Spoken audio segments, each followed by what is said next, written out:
Señor Dios, Padre Santo, te damos muchas gracias por el amor, la paciencia, la misericordia, la bondad, porque tú eres bueno y porque para siempre es tu misericordia, Dios.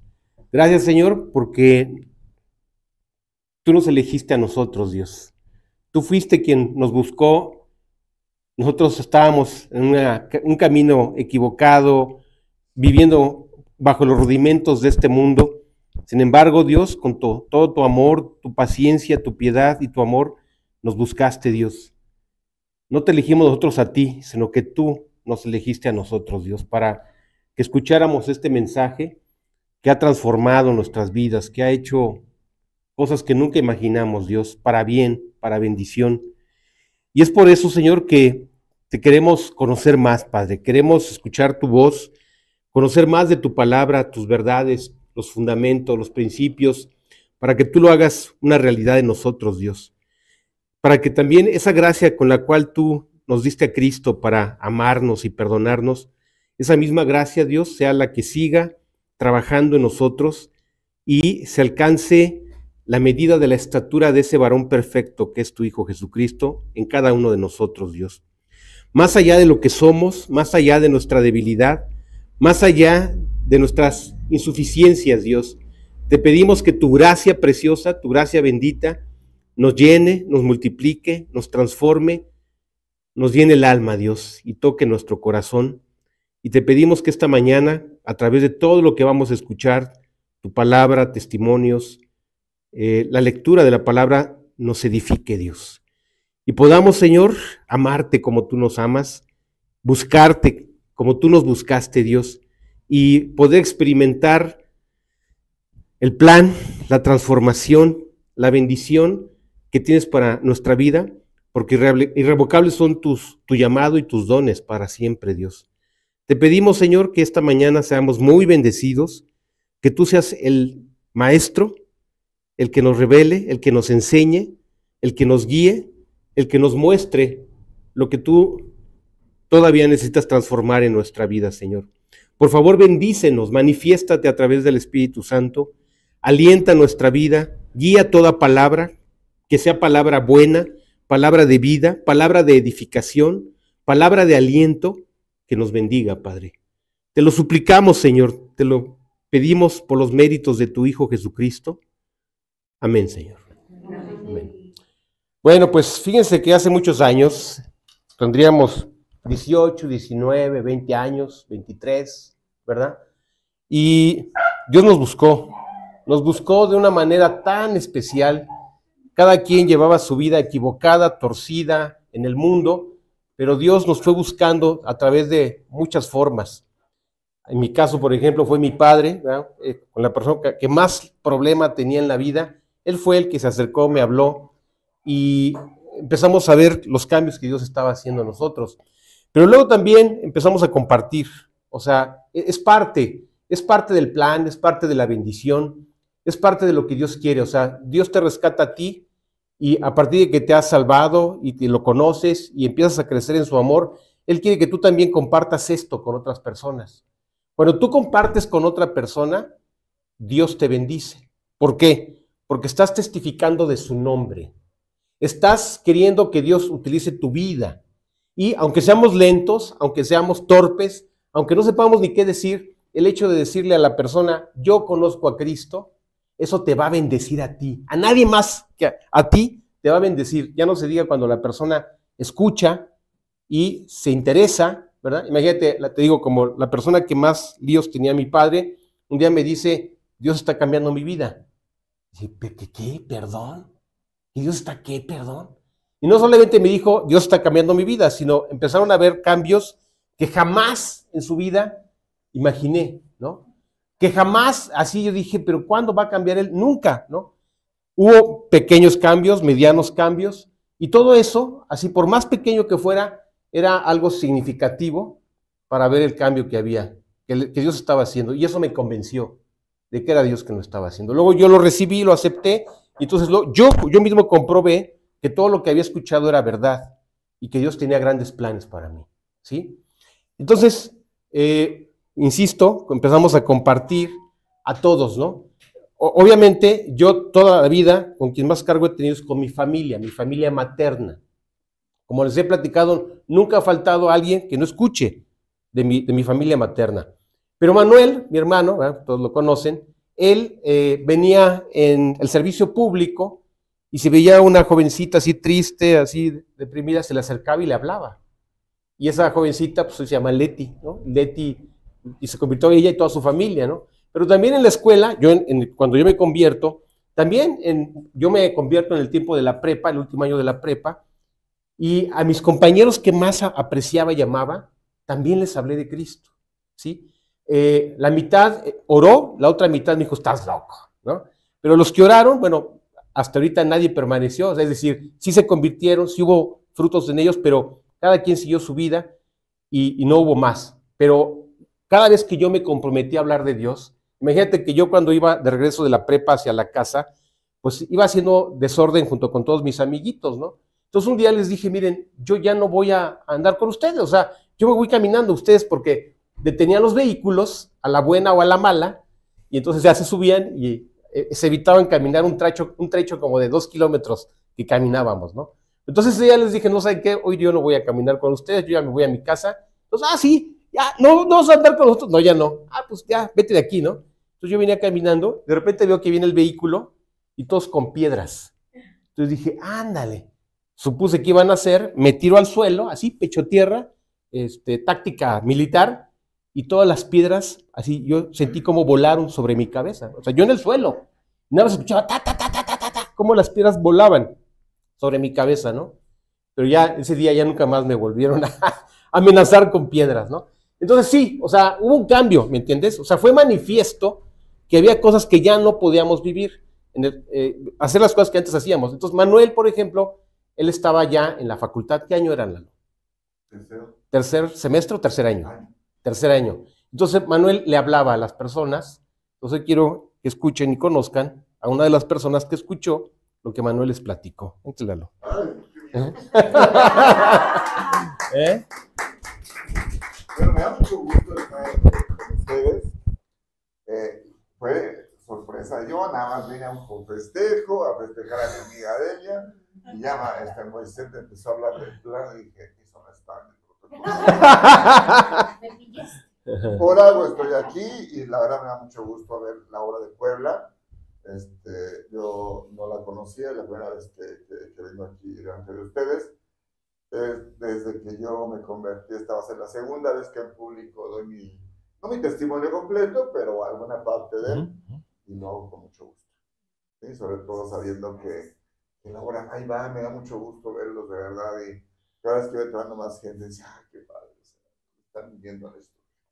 Y bueno, pues les quiero comentar muy rápidamente, no va a ser mi testimonio completo. Quisiera darle énfasis a algunos detalles del testimonio y que fueron muy relevantes. Efectivamente, yo me convertí después de venir de una familia, pues ni católica, ni evangélica, ni nada, éramos así como creyentes, pero no había un seguimiento de la religión. Yo era un chavo muy depresivo, muy solitario, siempre quería ganarme el favor y el cariño de la gente, siendo el mejor en la escuela, en fin, y pues nunca lo obtenía, ¿no? Y en eso fue cuando me conoce Manuel en la Facultad de Medicina. Yo era un chavo muy solitario y Manuel me intercepta en una guardia. Para eso a mí me llamó mal, Manuel Ortega, y se lo comentaba a Delia, porque decía, este cuate no estudia, es el más inteligente del grupo, yo que le intento duro a la escuela y no aprendo, y es muy abusado, siempre le cae bien a los profesores, y yo soy muy retraído, no me puedo acercar a los demás, me cuesta mucho trabajo y me cae muy mal. Y para variar, me elige como su compañero de guardia. Dije, para variar, mi compañero de guardia. Lo tengo que encontrar toda la vida, todo el tiempo estuve con Manuel Ortega. Dije, bueno, órale, pues. Pues cada vez que salíamos de la guardia, nos íbamos al metro y me testificaba en el trayecto al metro. Y así varias guardias, sí, me testificaba hasta que me dijo, órale, pues te voy a escuchar. Nos quedamos en el metro, eran como a las 8 de la noche, en medio del vagón, con toda la gente, y me testifica Manuel Ortega. Le dejo que me hable. Ya yo estaba muy quebrantado porque pues, sí estaba así como que ya no me gustaban muchas cosas de mi vida, entonces yo como muy depresivo, a pesar de que le echaba ganas, pues yo sentía que no me satisfacía de ser el mejor alumno, lo que sea, porque aparte no obtenía lo que yo quería. Y lo que quería pues, era como atención, ¿no? Y bueno, pues Manuel me habla, y dentro de todo eso, digo, ¿quieres aceptar a Cristo? Ya me habla del plan de salvación, y pues decía, pues aquí, en el metro. En el metro. Y dice, pues sí, nada más concéntrate en la oración y no importa que haya gente que pase. Y bueno, pues órale, pues. Y me convierto como a las 8:00 de la noche, no me acuerdo que ya, bueno, fue un 26 de enero, de hace ya, tenía yo 20 años, hace unos poquitos años, y me convierto yo a la edad de 20 años. Tenía cuando me convierto. Fue muy padre, no sentí nada, y menos en el metro con tanto ruido, pero sí fue muy claro que en ese momento Cristo entró en mi corazón. Yo me acuerdo que empecé a leer la Biblia, mi familia empezó a ver que yo leía la Biblia y fue el caos absoluto. Porque a pesar de que no éramos religiosos, no aceptaban que yo leyera la Biblia. Y hasta se burlaban que yo la traía a la Biblia. Pues la leía así como que oculta en mis sábanas y leía la Biblia, escuchaba a cassettes de música cristiana así a escondidas, porque eran pleitos de no te acuerdas. Mi papá se enojaba, ¿cómo era posible que el traicionero de tus principios religiosos estuviera en esa religión? Y yo, es que ya sabemos qué es, pero bueno. Pero bueno, Dios empezó a hacer un milagro. Y algo que me encantó fue que Manuel empezó a decirme, ¿no quieres que te dé estudios personales? Y yo, pues, ¿qué es eso? No? Entonces, no, me empezó a dar estudios en la misma escuela, en el hospital donde estábamos. Yo me acuerdo que eran, o sea, yo estaba fascinado con los estudios. O sea, no iba todavía a la célula, Manuel empezó a darme estudios de discipulado, o bueno, para estabilizarme, porque también tenía muy poquito tiempo Manuel en Cristo, y pero yo creo que me encantaban los estudios. Y ya después yo creo que Manuel se sintió así, porque ya después empezó a darle estudios a otro chico de la facultad, que también ahorita es pastor de la iglesia, de la obra, a Manuel Mejía, y nos daba estudios a los dos. ¿Sí lo conoces a Juan Manuel? Claro. Ah, bueno, pues éramos compañeros de la facultad. Entonces, a él y a mí nos convertimos casi al mismo tiempo, yo creo que Juan Manuel como a los 3 días después, y empezamos a tomar estudios de discipulado con Manuel Ortega. Yo no sé para Juan Manuel, yo creo que también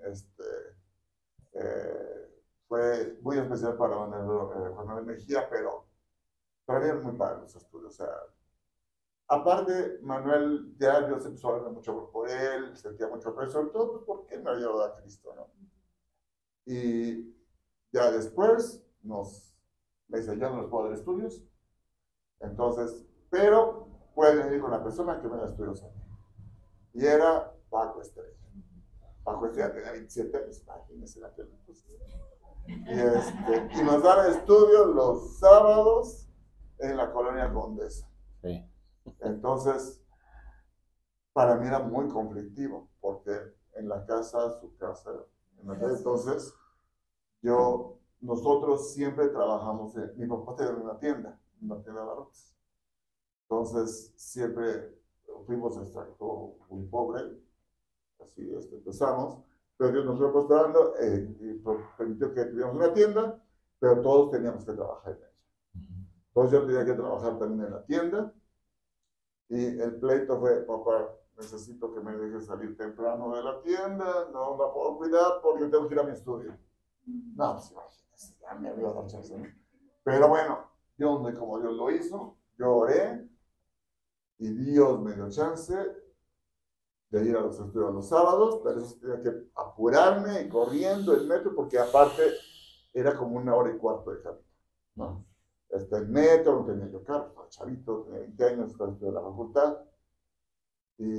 pero yo sí quería, y les puedo asegurar, chicos, de verdad, son años maravillosos. O sea, yo recuerdo que yo sentía que la casa de Leti Villa, que nos daba estudios, emanaba luz, o sea, de verdad era tan bonito. Paco, ahí cuando me empecé a conocer los himnos cristianos, la música cristiana, o sea, preciosa. los estudios que nos daba Paco, increíbles, se nos hacía todo el discipulado. Y me acuerdo que la primera vez que Manuel nos citó, pues obviamente yo era mi primer estudio, corrí todo el metro y en fin, y llegué tarde. O sea, en el metro textual se nos estaba llorando porque mi primer estudio que nos iba a dar Paco, o que me iba a dar a mí, no había podido llegar. Me salí del metro a buscar a Manuel por si lo veía alrededor. Dije, debe estar la moto por aquí. Pues no lo encontré y ya me regresé a mi casa todo desanimado. Pues el siguiente sábado, ahí sí me fui tempranito y fue a entrar esto. Entonces, la verdad, yo creo que algo que ha sido clave en mi vida, para mí, es el discipulado. Y ahorita puedo decir rápido, porque no va a tardar mucho. Toma el tiempo. Toma el tiempo que necesites. Sin problema. Sin problema, sin problema. Pero Dios empezó, obviamente, el discipulado para mí fue clave.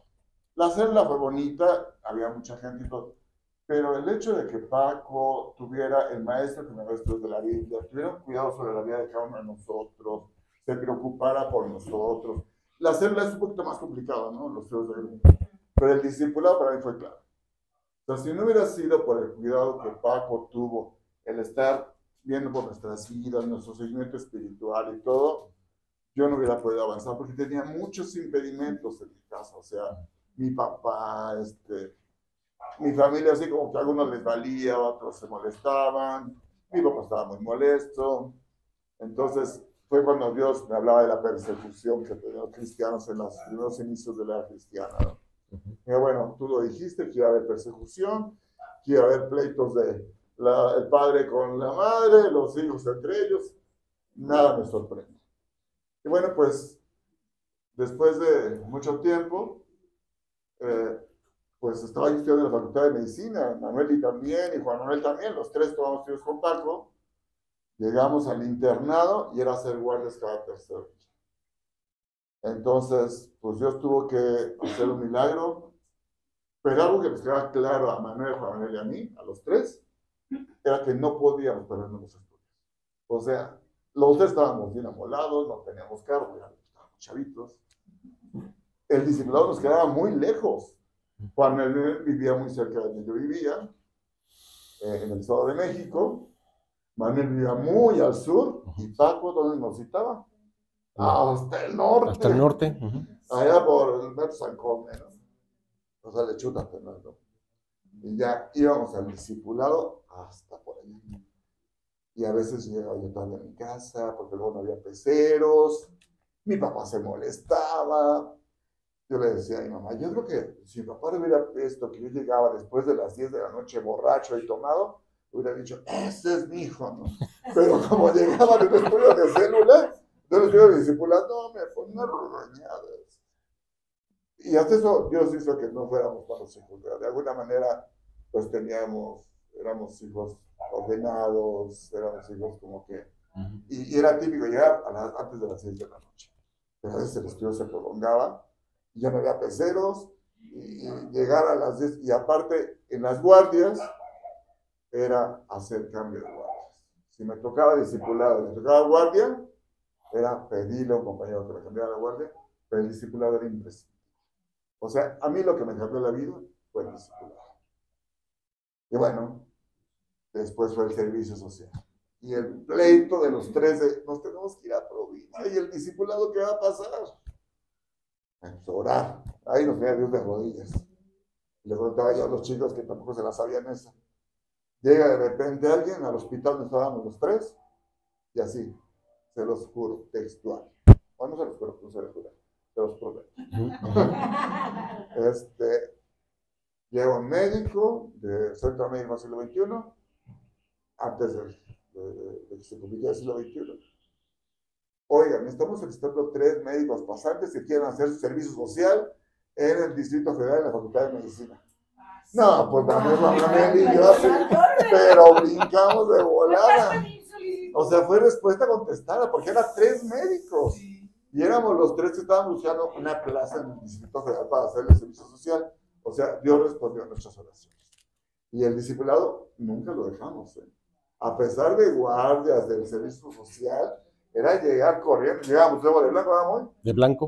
Llegábamos de blanco al discipulado porque llegábamos del servicio o llegábamos del hospital y Delia también era testiga. A Delia la conocí en ese hospital, en el internado. Entonces, el discipulado era para nosotros lo más importante. No a mí importa, mi papá se enojaba, no importa, pero lo que fue muy bonito es de que algo yo creo que empezó de una vez en mi familia, ¿verdad? Yo me imagino que ahí el Espíritu Santo empezó a alumbrar mi vida. Yo nada sentía que tenía mucha paz y tenía una gran necesidad de conocer más a Dios. El estudio discipulado para mí era básico y poco a poco mi familia se fue convirtiendo. O sea, empezó, ¿qué fue? ¿Tú fuiste la primera, no, mamá? Primero fue mi mamá, a pesar de que habían ido unas campañas, en el primer año que yo me convertí, fueron unas campañas, nadie se convirtió, pero mi familia escuchó. Mi papá fue a las campañas, curiosamente fuimos a la Virgen de Guadalupe de la Villa, y de la Villa se pasaron a las campañas, bueno. Porque eso fue la consigna con mi papá. Yo te acompaño a la Villa, y que venga de la Villa, nos vamos a las campañas. Bueno. Y me lo cumplió. Buen negocio. Entonces, fuimos todos a las campañas, todos se escucharon.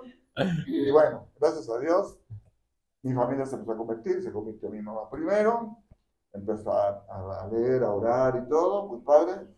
Empezó a ver muchos años. No, ya después mamá les contaba su testimonio. Es increíble el testimonio de mi mamá. O sea, todo el mundo lo empezó a ver. Pero bueno, empezamos a... Yo estoy viviendo para Cristo, y igual tuvimos que tomar la decisión de hacer una especialidad médica, y la especialidad médica la elegimos tomando en cuenta que teníamos que discipularnos. Entonces, Manuel y yo hicimos una especialidad que no tuviéramos que irnos a hacer guardias cada tercer día, sino que nos primero teníamos que discipular, Juan Manuel también, y finalmente, pues Dios nos permitió que nos siguiéramos discipulando a pesar de la especialidad médica. Pero fue muy padre porque, pues ya después de mucho tiempo, pues ya nos permitió seguir tomando estudios de discipulado, a pesar de la especialidad y todo, pero todo quiere más el discipulado. O sea, y lo más padre de todo fue que Dios fue abriendo las puertas, que Dios fue abriendo el camino para decir, órale, ¿quieres discipularte? Te quedas en la Ciudad de México. ¿Quieres discipularte? Te hago tu cambio de guardia. No importa que el siguiente día estaba yo todo dormido, ¿no?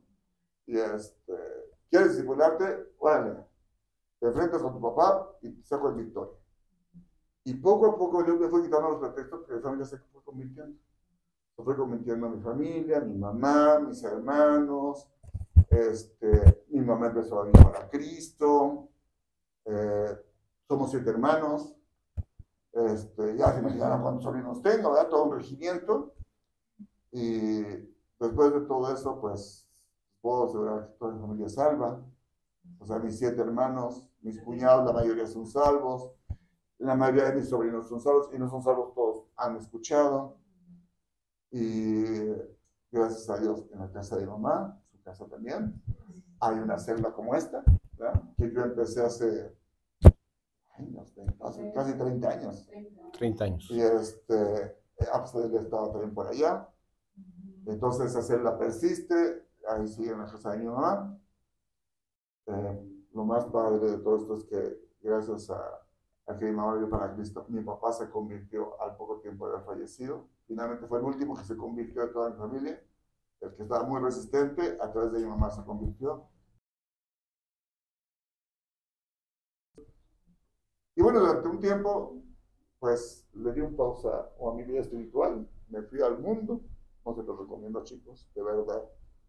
Dejé los estudios, me llevó el camino ¿cómo se llama? De la aventura y la perdición, y durante mucho tiempo dejé los estudios, y ahí es donde yo recuerdo algo que decía Paco: el demonio no tiene prisa, el demonio se da su tiempo, y en el día menos pensado es cuando te da la puñalada por la espalda. Y efectivamente dejé todo por seguir mis sueños, el mundo. Y pues finalmente Dios, después de muchos años, el demonio pues obviamente puso todo lo suficiente como para que yo me siguiera rascando en eso.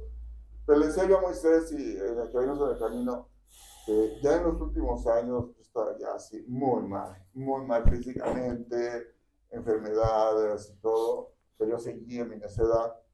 Y en medio de todo eso, yo me veía en el lugar en el que estaba, así todo súper mal, físicamente, emocionalmente, todo enfermo y todo.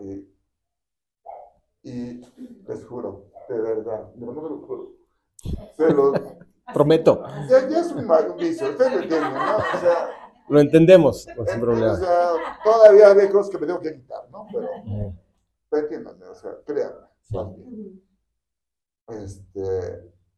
En medio de todo eso, me sentí así, en el lodo, y de verdad, le decía yo a Moisés, en ese momento me venía el pensamiento, todo lo que aprendí del discipulado, dice, de verdad, o sea, a la fecha, yo dejé de estudiar la Biblia mucho tiempo, pero jamás se me olvidaron las enseñanzas del discipulado. Y de repente estaba yo así todo deprimido y me venía una de las enseñanzas del discipulado. O me venía, a la fecha, por ejemplo, me sé capítulos completos de la Biblia, pero completos. O sea, salmos completos, capítulos, y de repente estaba ahí todo deprimido y así enfrascado en situaciones bastante tristes. Y me venía un capítulo completo de la Biblia. Y empezaba, es que yo tuve... Ay,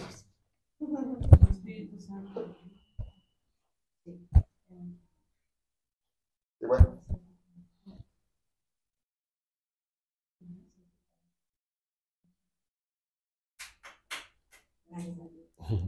Gracias a Dios, Lalo, por esto. Y finalmente, pues algo que les decía hoy, una parte que no se me olvidaba era el hijo pródigo. Y estando así súper mal, yo decía, ¿qué estoy haciendo aquí? O sea, comiendo algarrobas, señor de lodo. Si tengo a mi familia.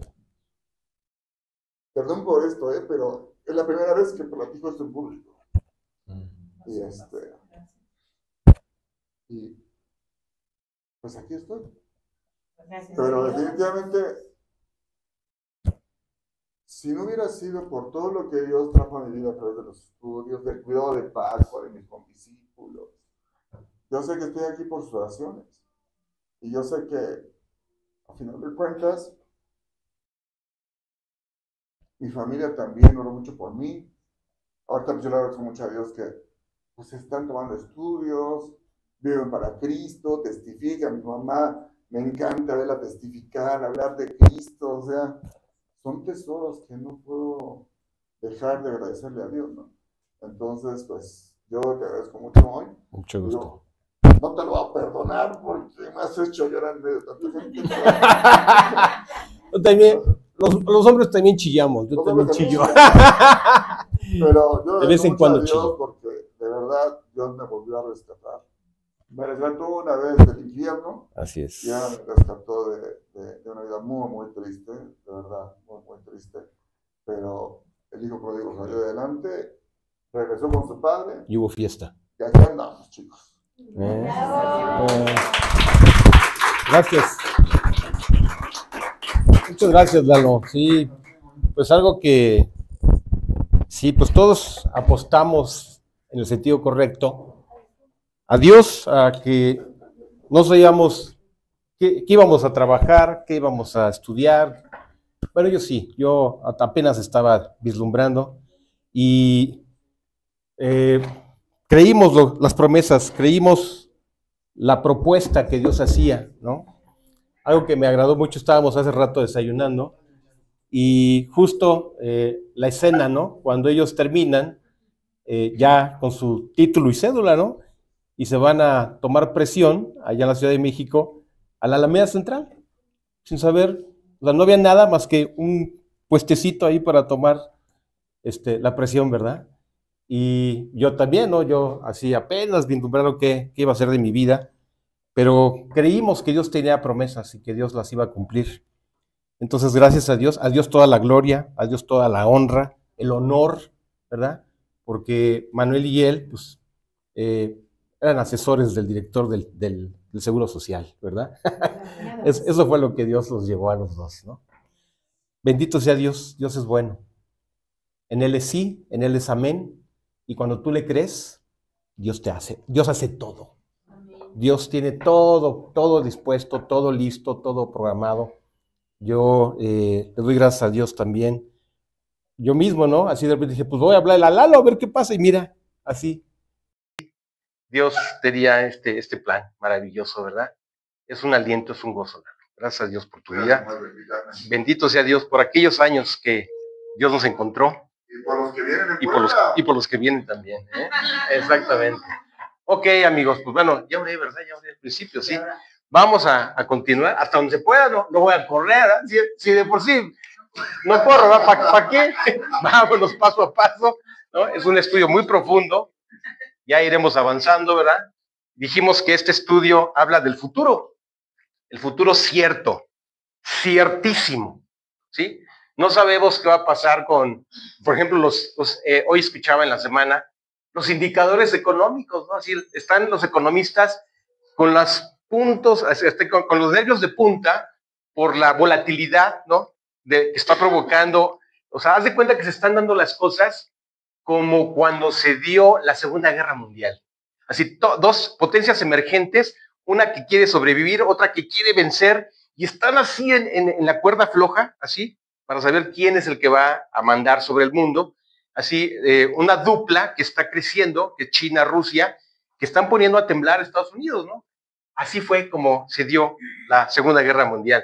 La Biblia nos lo dice, oiréis de guerras y de rumores de guerras, ¿verdad? Pero dice, pero confiad, cuando estas cosas comiencen a suceder, erguíos y levantad vuestras cabezas, porque vuestra redención está cerca, ¿no? Entonces Dios tiene cuidado de tu vida, ¿sí? Yo le decía a Lalo, ¿no? Hace 3 años empecé a ejercer este oficio que tanto amo, que tanto me desafía, que tanto me lleva a estudiar, a superarme, a la excelencia que yo nunca imaginé, la verdad. Es Dios el que lo hace, ¿no? Entonces, sí, vamos a hablar de un futuro, el futuro, no del futuro en la bolsa, no del futuro en las relaciones internacionales, no del futuro en la economía, sino del futuro eterno. De eso es lo que estamos hablando estos días, ¿verdad? En este estudio. El futuro eterno, tu eternidad, tu seguridad, las promesas, las bendiciones que Dios tiene para tu vida, ¿sí? Que si tú le crees a Dios, Dios tiene provisto todo, ¿no? El ejemplo, como les he dicho siempre, que más me encanta es Jeremías. Jeremías es como una copia de Pedro, ¿no?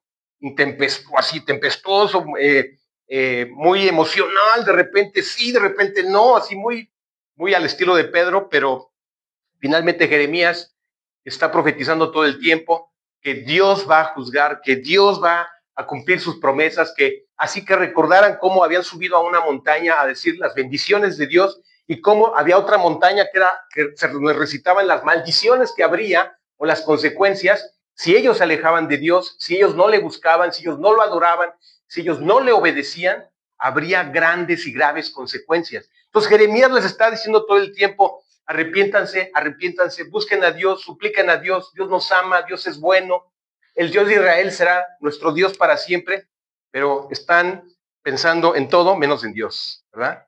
Él se va a la cisterna, más bien se va a la cárcel y luego todavía lo humillan más, bajándolo a una cisterna que ese día no estaba llena de agua, simplemente había lodo, ahí se baja la cisterna, ¿verdad? Luego lo sacan, le ofrecen, llega un tío ya anciano seguramente, te vendo mi hacienda, o te la remato, ¿no? Cómpramela, porque ya no hay heredero, tú tienes que quedarte con ella. ¿Yo qué? ¿No estás viendo cómo el ejército de Babilonia está casi destruyendo? Se escuchan los caballos, están destruyendo la ciudad y tú me vienes a vender qué cosa. Casi se la regala, hacen la firma, etcétera. El rey, que es el que lo está humillando, el rey que lo está sobajando y lo está amenazando de muerte, se lo llevan cautivo, se llama Sedequías, ¿sí? No puedo decir detalles porque me van a censurar en YouTube, pero le pasa lo peor que le puede pasar a él y a sus hijos, y cuando finalmente la ciudad está destruida y el templo está destruido en el año 586 a.C., Jeremías sale de la cárcel y se convierte en el hombre más rico de la ciudad. El que era un esclavo, un reo de muerte, el que no había futuro para él, el que se estaban escuchando el momento del juicio, de la destrucción. Él sale como hombre libre, como hombre próspero, porque simple y sencillamente creyó en Dios. Ese decía Delia, ¿no? En la semana lo dije, no entendía lo que trataba de decir. Era el macho alfa, en un sentido figurado, ¿verdad? Así como que le dijo así un día a este macho alfa a Dios: me sedujiste, oh Señor, y fui seducido. Más fuerte fuiste que yo y me venciste, ¿no? Él es contemporáneo de Isaías, más o menos. En primero es Isaías, luego es Jeremías, ¿verdad? Y son los últimos profetas que les advierten a la casa de Judá que si ellos no voltean su corazón a Dios, el juicio va a llegar. Esas sentencias que se habían dado en el monte de la maldición se cumplirían al pie de la letra si ellos no volteaban, si ellos no volvían su corazón a Dios con todo su corazón, ¿verdad? Entonces, bueno, pues esto es el tiempo que entendemos, ¿verdad? El tiempo que estamos viviendo. O sea, no es nada casual. O sea, todas las cosas se van armando, todas las cosas se van, cada pieza se va colocando en su lugar, de este rompecabezas profético, de este rompecabezas que nos indica los tiempos que estamos viviendo. El día y la hora nadie la sabe, que nadie te venga a engañar, que él sabe cuánto, nadie lo sabe, pero al menos sí, como se los dije, utilizando el ejemplo de la mujer que está de parto, que está embarazada, ¿verdad? Israel es esa mujer, ¿verdad?, que nació, era una bebita, luego una puberta, luego una señorita, y finalmente esa mujer está preñada, y en algún momento empezarán los dolores de parto, ¿no? Entonces, tenemos que saber cuál es el tiempo, ¿no? Yo creo que una mujer sabia, que sabe que está en estado, pues tiene que saber exactamente cuándo vendrá el momento en el cual tendrá que correr al hospital, ¿verdad? Pues así es exactamente. Israel es esa mujer preñada que en algún momento empezará a dar los dolores de parto, ¿verdad? Ok, entonces, pero finalmente nuestro futuro, así como fue diferente el futuro de los que desobedecieron a Dios y no siguieron el consejo que los profetas les decían, hubo terribles consecuencias. Otra es la historia de los que amaban a Dios, buscaban a Dios, confiaban en Dios, tenían temor de Dios y se mantuvieron fieles, así estuviera lloviendo fuego, literal, ¿eh? Así cuando empieza la destrucción de Jerusalén y las murallas, les aventaban bolas de fuego, así para quemar la ciudad y quemar el templo, ¿no? Así estuviese lloviendo fuego de los enemigos, ellos, los profetas, los fieles, se mantuvieron abrazados a Dios, con todo su corazón, confiando: Dios, tuyo es el juicio, tuyo es el tiempo, tuya es la advertencia que nos has dado, y tú eres el juez sobre todas las cosas, ¿no? Uno fue el resultado para los que nunca se acercaron ni creyeron ni se doblegaron, y otro fue muy distinto a los que creyeron y confiaron, ¿no? Entonces, bueno, finalmente, si todos los que hemos vuelto a nacer, todos los que somos hijos de Dios, todos los que en algún momento conocimos y conocemos a Jesucristo, un día daremos cuenta de esa gracia recibida. Por gracia sois salvos, ¿sí? Somos salvos por medio de la fe en Jesucristo. Entonces, esa gracia es el aceite, esa gracia es la luz, esa gracia es el agua, ¿sí? El agua viva, el aceite, la luz, mucha metáfora, ¿no? Es el pan que alimenta, que nutre. Esa gracia es la de Jesucristo que te da para que tú y yo podamos salir adelante en este mundo que es enemigo de Dios, con estos enemigos terribles que tenemos, el diablo, ¿verdad?, que trata de tenernos así con el pie. Haz de cuenta que igual es el que compra esclavos, y ya que tiene sometido al esclavo, te quiere tener con el pie en el cuello y no te vas a levantar, ¿no? Pero bueno, una cosa es el que pagó la libertad, ¿sí? El que nos dio libertad, que es Jesucristo, y es el que pagó la deuda, pagó la falta, pagó todo para que ya no fuésemos para que ya no fuésemos esclavos, sino libres, la libertad que Dios nos da a través de Jesucristo, ¿va?, de su gracia. Entonces, sí, tengamos victoria sobre el mundo, sobre el diablo, pero también sobre el que finalmente es el que decide, nuestra voluntad. Esa voluntad es el fiel de la balanza, donde tú o buscas a Dios o tú sigues la corriente del mundo, donde tú le crees a Dios o tú finges, decía alguien, ¿no? Estás fingiendo demencia, porque eso de que no creo es que no es que no creas, estás fingiendo que para justificar lo que tú estás decidiendo, ¿no? Pero finalmente, esta verdad, al que le crea, Dios nunca lo defraudará, ¿sí?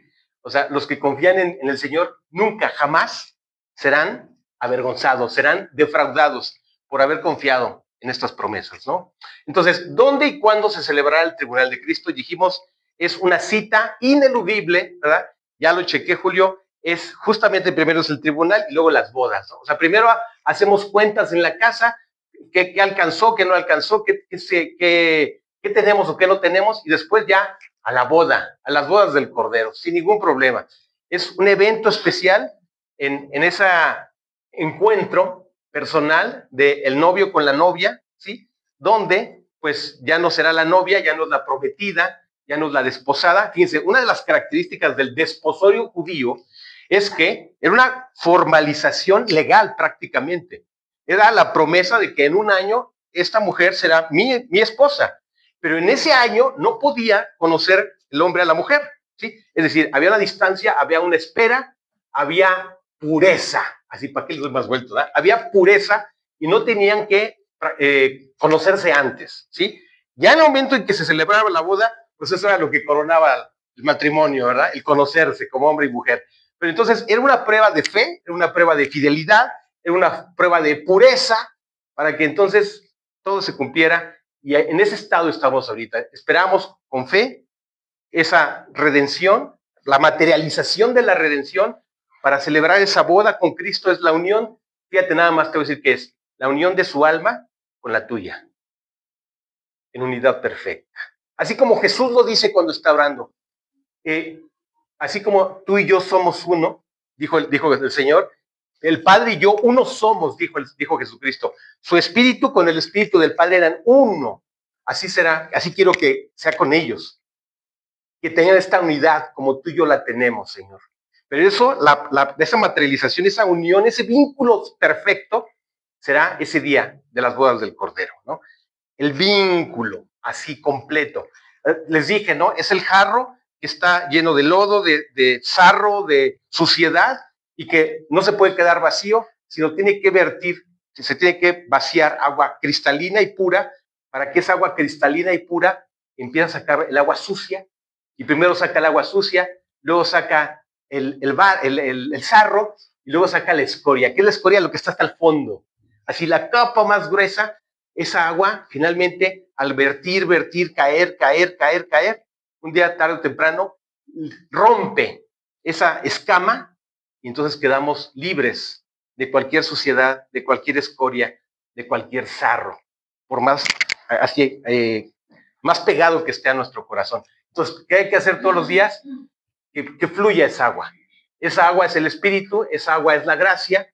Entonces, no solamente nos limpia, la limpieza es el efecto, ¿sí? La causa es que al llenarnos, cuando esa agua está allí, llena y sacia la sed del alma, ¿ok? Entonces, es lo que tenemos que hacer. Dios, hoy quiero saciar mi alma en ti. Hoy quiero llenarme de ti. Dame esa agua viva, el Espíritu, la palabra, la oración, que sea lo que llene mi vida, para que yo sea un vaso de barro limpio, un vaso de barro útil, un vaso de barro que quiera estar más lleno de ti, Padre, de esa gracia, para tener una vida correcta, una vida que no tengo que cargar yo religiosamente, sino que la gracia fluya en tu vida, que la gracia transforme, que la gracia te haga feliz, que la gracia te dé paz, que la gracia te haga hablar, pero no como una tarea difícil que hay que hacer, no, que sea lo más natural.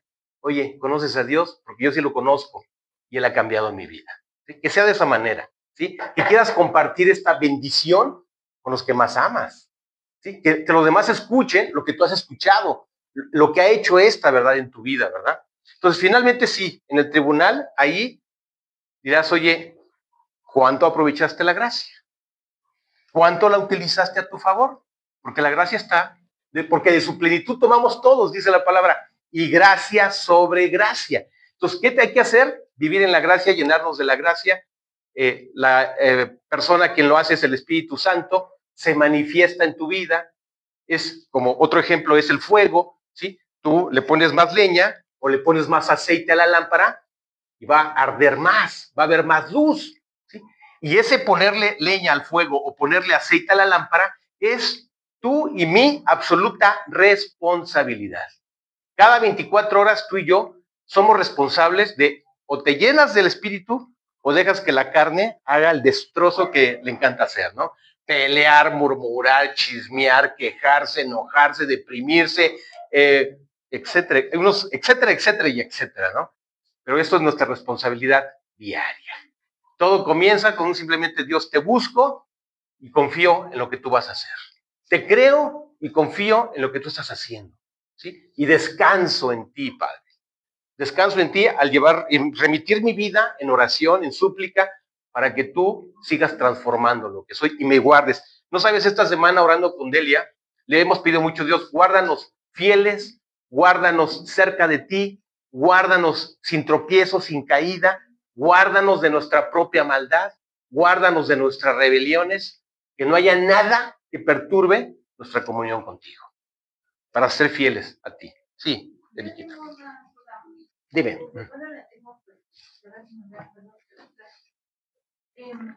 Bueno, yo estoy como inmersa en el mundo del autismo y ese tipo de cuestiones.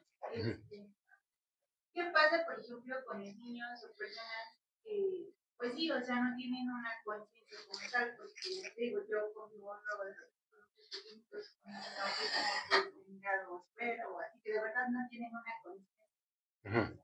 ¿Cómo, o sea, en ese caso, qué pasa? Porque cómo les hablas si de verdad ni siquiera te entienden. A veces con Caleb me cuesta de repente explicarle. Por ejemplo, el otro día me dice, es que, dice, Cristo murió por nosotros en una cruz roja. Y yo, no, era una cruz roja. No, es que ella nos enseñó en el estudio que era una cruz roja. Entonces la cruz era roja y de repente no le quitas como esas ideas porque pues él lo vio como Delia te lo gráficamente. Pero te digo, él medio logra de repente entender, pero otros pequeños que no, o sea, en este caso, ¿qué pasa con ellos? ¿Cómo se les habla? Bueno, primero que nada, la ley judía establecía que un niño hasta los 12 años no era responsable de su culpa. No estoy diciendo que no sean pecadores, sí son pecadores, pero Dios no los inculpa. Por eso a un niño, acuérdate, a Jesús lo llevan a los 12 años, a todos los niños judíos a los 12 años les decían, miren, aquí es el único templo, la única casa que Dios tiene está aquí en Jerusalén, no tendrá otra ni tiene otra, y más adelante tú serás responsable de guardar y cuidar los ordenamientos de Dios. A los 13, entonces ellos ya debían tener conocimiento de los mandamientos de Dios. Entonces, en estricta ley judía, ¿sí? A un niño no se le inculpaba hasta después de los 12, ¿sí? Entonces, en el caso de los niños que tienen algún déficit o incluso condición especial, Dios es bueno, Dios tiene misericordia. Muchas veces Él toma la decisión por ellos. O sea, alguien que está imposibilitado, Dios es tan bueno, o sea, Dios es bueno y es fiel, y no va a inculpar a alguien que no puede ser consciente, ni puede tomar una decisión que no es consciente. Entonces Dios toma la decisión por él, sin problema. ¿Ok? Bien, vámonos ya, a continuar. Sí. Ok. Y los 24 ancianos se postraban delante del que está sentado en el trono y adoraban al que vive por los siglos de los siglos. Y echan sus coronas delante del trono diciendo, ahorita vamos a ver, déjame explicar esto. Sí, esto es, digámoslo así, las menciones honoríficas. Los cum laude, vamos a decirlo de esa manera. Se los dije, las 12 tribus serán juzgadas por los 12 apóstoles. O sea, imagínate, Dios les concede ese don único de Dios que Jesús recibe, porque todo juicio le ha dado el Padre al Hijo, así lo dice la palabra. Entonces, Él, queriendo compartir ese honor, ese privilegio, le dice, por cuanto ustedes fueron fieles, creyeron, obedecieron y estuvieron conmigo todo el tiempo, ¿verdad? Se dice que casi todos mueren, salvo Juan, mueren en el martirio, ¿verdad? Casi todos, salvo Juan es el único que queda así viviendo, y Santiago, creo. Bueno, finalmente, ellos reciben este honor de ser jueces auxiliares, vamos a decirlo de esa manera, ¿no? Y ellos no solamente se dedican a ser jueces, sino les dan, así como a un juez se le da la toga, ¿verdad?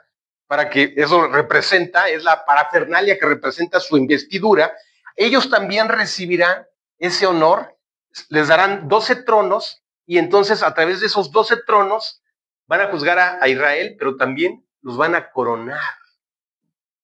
Fíjate nada más, el honor y la gloria, ¿no? De Dios puesta sobre sus cabezas. ¿Por qué? Porque guardaron sus vidas, porque se entregaron a la muerte por fe, así como Jesús entregó la vida por nosotros, estos ancianos también son parte de ese grupo de personas que serán investidos de esa manera, dándoles ese privilegio, pero reconocidos de esa manera. Y así, a partir de ellos, todos los demás, ¿no?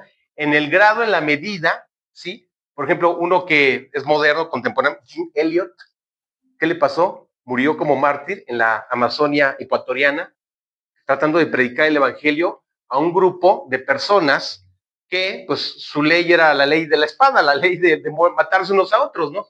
Y él muere tratando de predicar el evangelio, ¿no? Como que especialmente a ellos, ¿no? Ellos que se entregan hasta la muerte, así como fue Pedro, ¿verdad? Ellos especialmente están reconocidos por Dios de esta manera. Pero también hay diferentes coronas, diferentes reconocimientos, una vida fiel, una vida de santidad, una vida de obediencia. ¿Te acuerdas del rico y Lázaro? Lázaro era un mendigo, ¿no? Y te imagínate, fíjate, ese hombre que aparentemente no tenía nada, su riqueza era su fe. Seguir creyendo en que Dios un día le daría una casa digna, una condición digna, ¿sí? Digo, finalmente, todo el que es hijo de Dios, dice, joven fui y envejecido, y no he visto justo desamparado de su descendencia que bendiga pan. Eso es una promesa, claro que sí. Pero incluso esta fe que Lázaro tiene es creer siempre que Dios tenía algo mejor para él, que aunque su condición de mendigo nunca cambió, Dios tendría una herencia para él en los cielos. Lo cree y vaya que lo recibe. ¿Sí me entiendes? Pero para eso hay que tener una fe que pueda soportar toda oposición, toda contrariedad, toda escasez. Y Lázaro la tiene, ¿no? Están contados con la mano, ese tipo de fe, de esos hombres, esos campeones de la fe, ¿ok?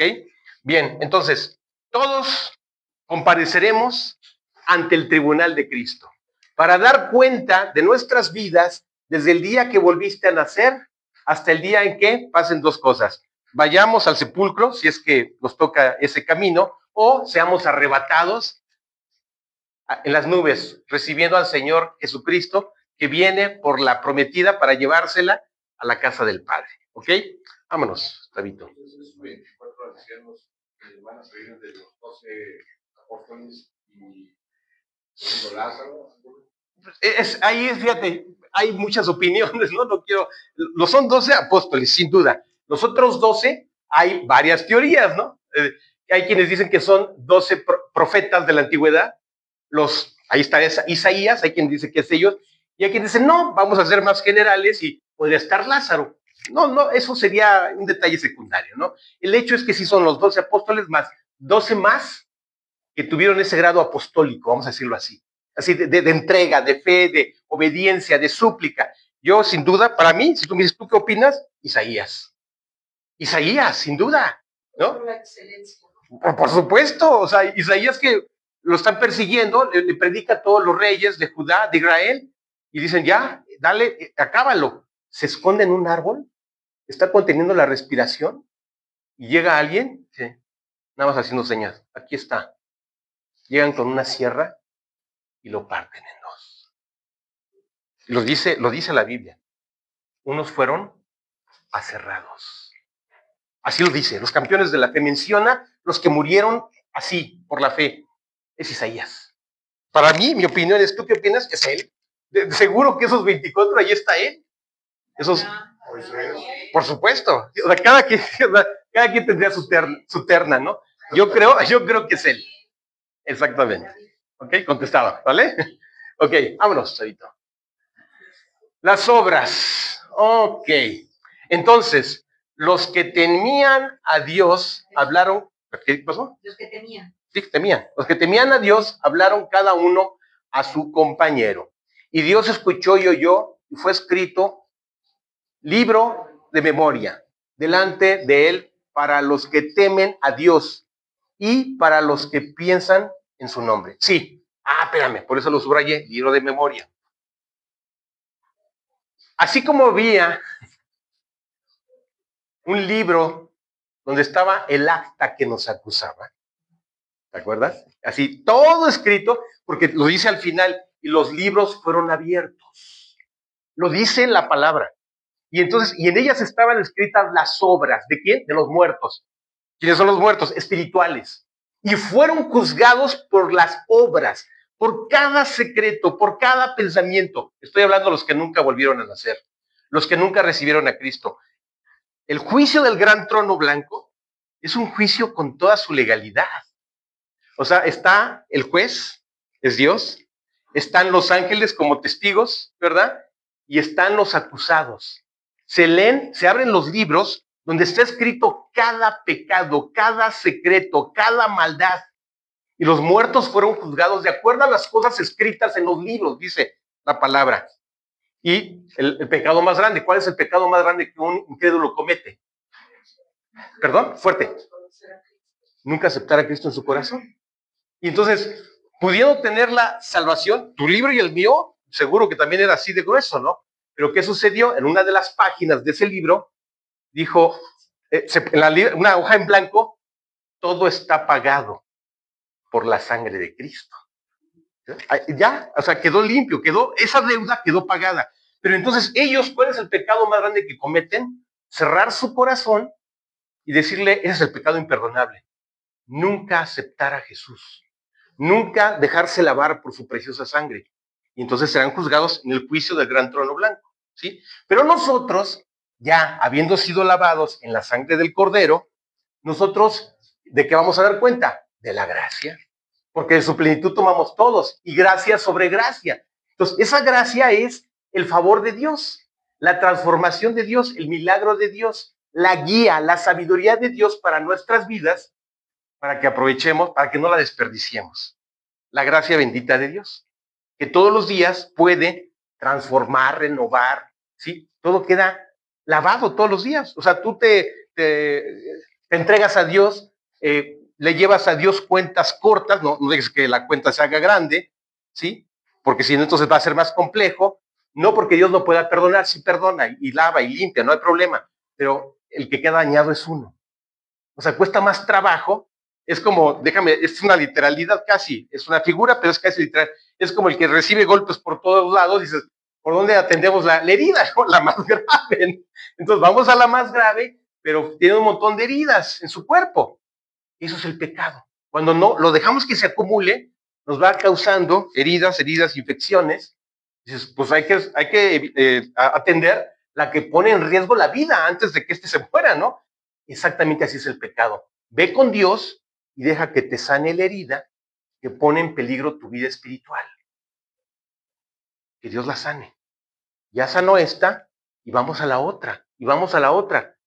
Y Dios restaura, limpia, regenera, porque te ama. Porque te ama y no va a dejar que nada se pierda, ¿me entiendes? Entonces, con Dios, cuentas cortas. Todos los días, así como cada 24 horas tenemos que decidir buscar a Dios, cada 24 horas también Dios, ¿en qué me ensucié? Desde un pensamiento, una intención, un coraje, una ira, incluso contenida. No, pero no le puse una mano encima. No, pero mira, dentro de ti, así estaba el aceite hirviendo, ¿no? Sí, bueno, hasta la intención, esa, llevársela a Cristo. O sea, yo prefiero mejor llevarle mis pensamientos equivocados que mis acciones equivocadas. Es mejor, ¿no? Antes de que sucedan. El control o la victoria está acá arriba en la mente. Llevando cautivo todo pensamiento a la obediencia a Cristo. ¿Sí? Entonces, cuentas cortas, vida limpia en la sangre de Cristo, ¿sí? Renovado cada 24 horas para continuar. Y, fíjate, de hecho hay una corona que le será dada al que aprendió esto y mantuvo su vida no sin fallas, porque todos las tenemos, pero sí una vida fiel para buscar el perdón, para buscar la restauración, para dejar que esto no se salga de control y entonces estas maldades, estas malas intenciones nos dominen. ¿Sí? La acción del Espíritu Santo sobre esas malas intenciones se llama templanza. La templanza es espiritual, la templanza es de Dios. Y Él no solamente nos quita la mala intención, nos libra de esto. ¿Sí? Aplaca nuestra concupiscencia, nos da su paz. ¿Sabes en qué momento te das cuenta que ya tienes victoria? Cuando llega la tentación, llega el pecado y dices, Dios, no necesito más esto. Tengo tu paz, tengo tu llenura, tengo tu plenitud. No tengo que ir a limosnear a esto. No tengo que ir a corromperme con esto. No tengo que ir a anestesiarme con esto. Tú me das la paz, Dios. Y tú llenas mi vida. Esa es la victoria verdadera. La paz de Cristo sobre esa debilidad. Débiles, mira, mientras tengamos este cuerpo, seremos débiles. Pero la diferencia es, como decía Pablo, cuando soy débil, entonces soy fuerte. Cada vez que tengo debilidad, le pongo mi hermana de debilidad a Dios, le confieso, le explico, le desmenuzo mi maldad y Dios me da su gracia para fortalecerme.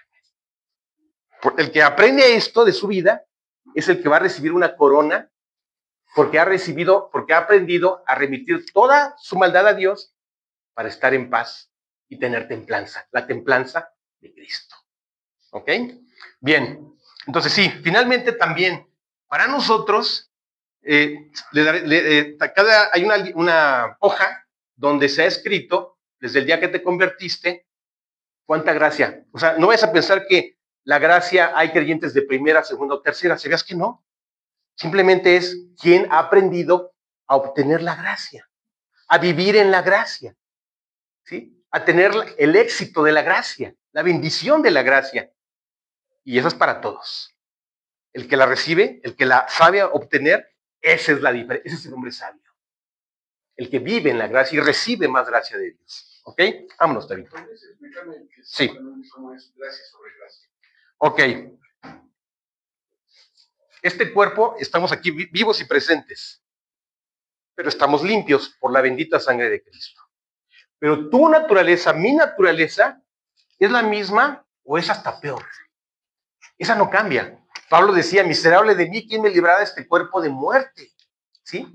Pero entonces la contestación la dice al final, gracias doy a Dios por Jesucristo, que Él me librará de este cuerpo de muerte. O sea, la gracia es que ante cada necesidad, yo decía al principio, no, yo creo que la gracia es, guárdame, Padre, es un ejemplo, para que el día que alguien me eche pleito en la calle y me quiera desafiar, yo tenga paz y no responda. Sí, la gracia puede servir para eso, ¿no? Para contener mis emociones, mi ira, mi enojo, ¿sí? mi desenfreno. Pero también la gracia es, Dios, hasta cuando estoy dormido, que mi paz, que mi pensamiento esté limpio, que mi sueño no sea angustioso, que no esté ahí el cerebro trabajando, maquinando o recordando alguna situación mala, de inquietud. Entonces, la gracia es que va a cubrir tu vida emocional, tu vida familiar, tu vida, en tu caso, como padre, como esposo. Bueno, hasta para tener un negocio, un trabajo, ¿no? Con integridad en todo lo que hacemos, ¿no? Pero dices, oye, no es cumplir 613 mandamientos, no es imposible. La gracia es la que va a ir llenando, fíjate, vamos a decirlo así, la vida es como una cajonera. 100, 1000 cajones, no sé. Necesitas vaciar gracia en cada cajón, en cada área de tu vida. Sí, por eso de su plenitud tomamos todos y gracia sobre gracia. O sea, ¿cuándo voy a necesitar, hasta cuándo será la gracia necesaria? Hasta que deje de respirar. Sí, porque ya dejando de respirar, mira, ya seré desprendido de esta carne y entonces para ser revestido en el Espíritu de Dios por un cuerpo eterno, santo, fiel, obediente, que no tendrá ningún problema, ya no tendrá situaciones de la carne. Pero Pablo, o sea, Miguel, me gustó mucho lo que dijo Miguel en la semana. Mira, podemos tener 20, 30 o 40 años en Cristo, pero cuídate porque el final es donde ahí se va a definir ¿Cuál ha sido tu decisión de buscar o no buscar a Dios? Es como un profesor, ¿no? En la última materia de la carrera, la última materia, ¿no? Una de las difíciles. Nos dijo el profesor, mis chavos, cuidado, no sea que en el último estirón de la soga se rompa, ¿sí? Y es la última materia, no sea que por esta se queden, abusados, nos digo así. Así es Dios. Qué bueno que tenemos 10, 20, 30, 40 años, pero en el último trecho de nuestra vida se debe consagrar, ¿sí? Fíjate, Pedro, Juan y Jacobo, Pedro y Juan especialmente, en el último trecho de su vida fue su máxima consagración. O sea, y podrían ser ancianos, Pedro anciano, Juan anciano. En esa ancianidad, nomás Juan escribe, o sea, le dicta a Dios Apocalipsis. Ve Apocalipsis, ¿no? Fíjate nada más. O sea, no obstante que nuestro cuerpo se va desgastando día en día, la idea es que la gracia se renueve. Y cuando seamos ancianos, digamos, soy el anciano de la gracia, ¿sí? El anciano que ha aprendido a crecer, a confiar, a vivir, a obtener el poder de Dios para cada área de mi vida. Emocional, sentimental, de labor. Yo, por ejemplo, mi desafío ahorita, mi trabajo, me dieron una nueva materia, la más difícil, y tengo que obtener la gracia, ¿sí? Para no van a gloriarme y decir, Dios, sácame de esta, ¿no? Así como me ha sacado de todo, ¿sí? ¿Sí me di a entender? Gracia y más gracia. Exacto. Para cada área específica de tu vida, ¿sí? Uno puede decir, pues yo me las sé todas. No, bueno, pues vamos a ver, ¿no? No. El ser humilde es pedirle a Dios hasta donde tú incluso te crees que eres capaz. Dios se agrada de que confíes en Él, y no en ti ni en mí, sino en Dios. ¿Sí? ¿Sí quedó claro la idea? ¿Sí? Ok, bien, vamos. La calidad. Ayúdame, Tabito, por favor. La obra de cada uno será manifiesta, porque el día la declarará, pues por el fuego será revelada, y la obra de cada uno, cual sea, el fuego la probará. Ok, entonces, esta es una escena que está metaforizada de lo que son tus obras y las mías. ¿Sí? Acuérdate, las únicas obras que son perfectas y buenas son las de Dios, que es precisamente la gracia materializada, Julio. Esa es la obra de Dios, la realidad de una transformación en tu vida. Pero también hay malas obras. ¿Cuáles son las malas obras? Es muy sencilla, las obras de la carne. Todo lo que hacemos en la independencia a Dios. Lo que yo quiero, lo que yo hago, mi capricho, mi plan, mi estrategia. Yo soy Pancho Pantera, yo soy Juan Camaney y me las sé todas. Así, pues a veces no te pasas contra la pared, ¿no? Sí, finalmente pues es la confianza, dijo Pablo, y hemos puesto advertencia de no confiar en nosotros mismos. Lo dijo Pablo, O sea, el superapóstol, dijo, les he advertido de que no confiemos en nosotros mismos, sino en Dios que nos ha librado de la muerte. Palabras más, palabras menos, dijo así Pablo, ¿sí? Entonces, eso es dejar de confiar. Obviamente, es muy simple. ¿Qué frena la gracia? El pecado, dice uno. Lo primero que uno dice, el pecado, sí, en un sentido sí, pero más que el pecado que frena la gracia es el orgullo, la soberbia, la suficiencia. El decir, yo me como, yo me la sé toda la Biblia, ¿no? No, pues te la puedes saber, ¿y qué? Vivirla. ¿Y se vive cómo? Por gracia. O sea, no por sabértela, sino por vivirla. Y la vida es de Cristo. La vida espiritual es de Cristo, no es tuya ni mía. ¿Sí? Entonces, es depender de esa gracia. Pero entonces, cuando uno llega, lo dijo Pablo, ciertamente se está hablando de Cristo. Unos lo hacen por amor, pero otros lo hacen por contender, dijo Pablo. Unos por rivalidad. Bueno, esa obra, aunque aparentemente es una obra de bondad, una obra espiritual, dice, lo hacen con una intención equivocada.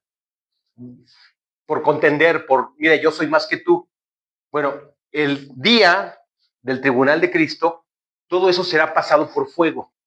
El fuego santo de Dios, el juicio de Dios, el que conoce nuestras intenciones en nuestros corazones, que hay en nuestros pensamientos. El fuego de Dios probará la intencionalidad de todas las cosas. ¿Por qué lo hacías? ¿Para qué lo hacías? ¿Con qué intención? ¿Con qué fin? ¿Para la gloria de Dios o para tu propia gloria? ¿Era amor a Dios o lo que Judas hacía? Perdóname que utilice este ejemplo tan dramático, ¿no? Pero Judas seguía a Cristo porque obtenía dinero de la bolsa. Sí, se escucha feo, ¿no? Pero de repente ya ve que utilizo ejemplos así contrarios y dramáticos, opuestos, ¿no? Para que esto quede claro, ¿sí? Entonces sí, ese día el tribunal va a manifestar nuestras verdaderas intenciones. Habrá sorpresas. Por eso fíjense, los hombres o mujeres que son fieles en la oración, ¿sabías que muchas veces es donde los que obtienen más gracia? No el que está aquí adelante, no el que se hace manifiesto, sino el que ora, el que lo hace en silencio, en secreto, el que depende de Dios más. Ese será alabado delante de mi Padre, dice el Señor, ¿no? Ok, adelante, vámonos. Incluso cuando Cristo estaba por partir, sí, por irse, había como cierta contienda, quién iba a ser el consentido, quién iba a ser más grande, quién iba a ser el líder. Siempre, oye, ¿cómo va a quedar el reino, no? Decían incluso. No, pues cada quien tiene su función y cada quien tiene su don, ¿verdad? Utilicen sus dones que yo les he dado para la obra, ¿no? Cada quien tenía su don y cada quien tenía su valor. Todos valemos para Dios. Yo quiero que entiendas esto. Hasta el más insignificante de nosotros, ¿sí?, tiene un valor. Y así sea una actitud de servicio. Los diáconos eran indispensables para que la obra funcionara. ¿Sí? Ciertamente dijo Pedro, pues yo tengo que predicar, pero el que está sirviendo, así acomodando una silla, también tiene un valor si lo hace para Dios, si lo hace con amor, si lo hace sirviendo a todos. Todo tiene valor. No vas a pensar, es que este mundo nos da como que esa estructura de importancia, ¿no? El director, el gerente, el rico. No. ¿Qué dijo el Señor? Aquí el más humilde es el más grande. El que sirve a todos es el más grande. ¿Sí? El que es fiel es el más grande. Ok, vámonos. A ver, dice aquí. A ver, tú, Tere. Conforme a la gracia de Dios que me ha sido dada, yo como perito arquitecto puse el fundamento y otro edifica encima, pero cada uno mire cómo sobreedifica, porque nadie puede poner otro fundamento que el que está puesto, el cual es Jesucristo. Y sobre este fundamento, alguno edificare oro, plata, piedras preciosas, madera, heno, hojarasca. Así es. El fundamento es una piedra preciosa, perfecta, es Cristo. Tú lo tienes en tu corazón, ¿sí? Él es la piedra perfecta, es el fundamento. Pero sobre ese fundamento que te regala la salvación, edifica en tu casa, edifica en tu vida, edifica en tu familia, edifica hasta en el trabajo que haces. Digo, Dios, ¿cómo mi trabajo puede distinguirme hasta como creyente? Si lo hago con amor, con fidelidad, con probidad, con honestidad, eso también me proyecta en mi trabajo, ¿sí? Entonces, si el fundamento es Cristo que todos tenemos, sobre ese fundamento edifica, fíjate qué bonito lo dice. Si la piedra y el fundamento es Cristo, el que aquí dice oro, plata y piedras preciosas, tres cosas exquisitas. Oro, plata, piedras preciosas. Esas son las obras de Cristo.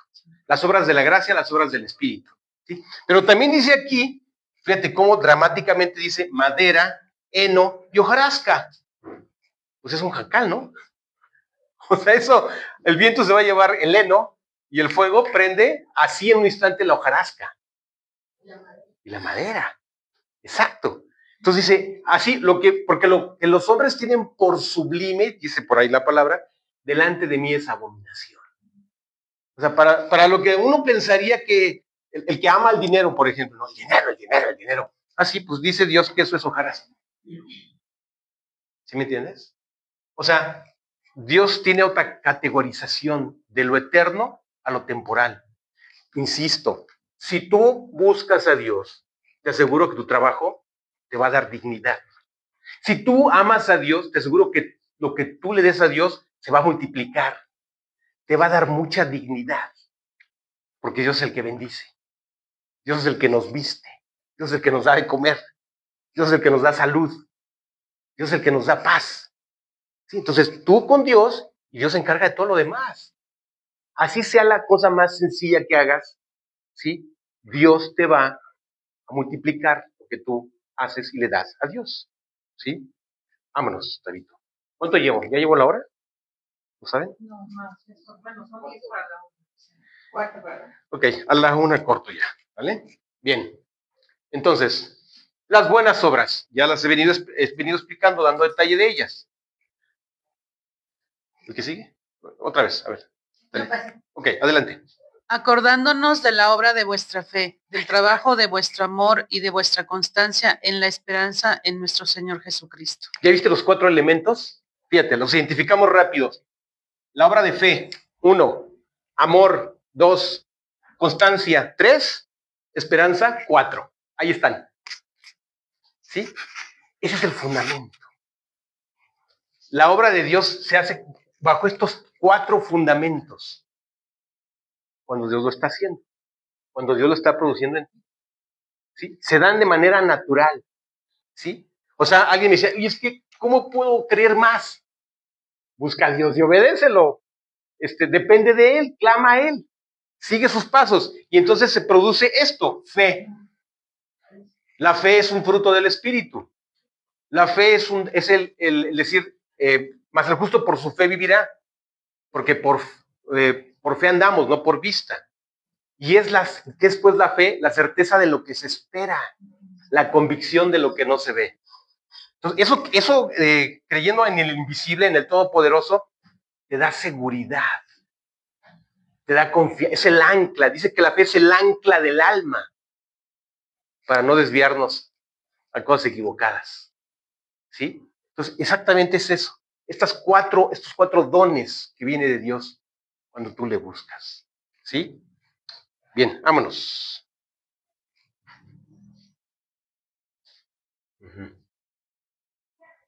Mira, ahí está. Ahí están estos 4 elementos, ¿sí? Oro, nuestra fe. Plata, paciencia y constancia. Piedras preciosas. Mira, me omití esta. Aquí está aclarando. Piedras preciosas, las almas que ganamos para Cristo. Fíjate, esto no lo había dicho. Cuando tú te acercas a alguien y le dices que Dios lo ama, que Cristo murió por sus pecados, que Él nos da una nueva vida, que nuestras vidas pueden ser transformadas, mira nada más. Así Dios valora esta acción como una piedra preciosa, porque Dios ama a las almas. O sea, ¿por qué vino Cristo? Porque nos ama. ¿Por qué murió? Porque nos ama. ¿Por qué nos va a dar su gloria y su reino? Porque nos ama. ¿Sí? Entonces, así, Dios ama a las almas, el que más ama a las almas es Él las hizo y nos las regaló. Entonces, cuando tú tienes el cargo por alguien y te acercas y le hablas de esto, tú estás teniendo el corazón de Cristo amando las almas. No siendo egoísta, no siendo conformista, haciendo a un lado qué va a pensar, qué va a decir, ¿verdad? Mi papá se va a enojar. A mí, en mi caso, no fue ni mi papá ni mi mamá, mi abuela me quería despellejar. Pero digo, bueno, aquí, al menos con mi papá y mi mamá, pues teníamos la misma fe, ¿verdad? Pero especialmente la abuela se ensañó contra mí. Finalmente, bendito sea Dios, me decía mi papá, cállate la boca y no contestes, ¿no? Oye, pero es que me está ofendiendo. ¿Por qué me dice de esa manera? ¿Por qué ese menosprecio? Cállate y no contestes.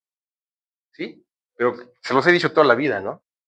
Así, yo no sé de dónde le salía la energía, peleaba con mi papá y se ya peleaba. Luego tenía más energía y peleaba con mi mamá y no se callaba. Y luego iba conmigo y decías, uy, pero ¿cómo una persona de 80 años puede tener tanta energía y argumentos así mecánicos para estar peleando, ¿no? Después de que terminaba la contienda, sábados desayunos en la mañana, parecía todo menos un desayuno familiar, todos así ya callados, ofendidos, lastimados. Mi mamá se levanta, va a la cocina, sirve una buena ración y se lo pone a ella. Y lo ve, así después de haber peleado con todos y ofendido a todos, se queda muda y empieza a llorar. Fíjate, Jesucristo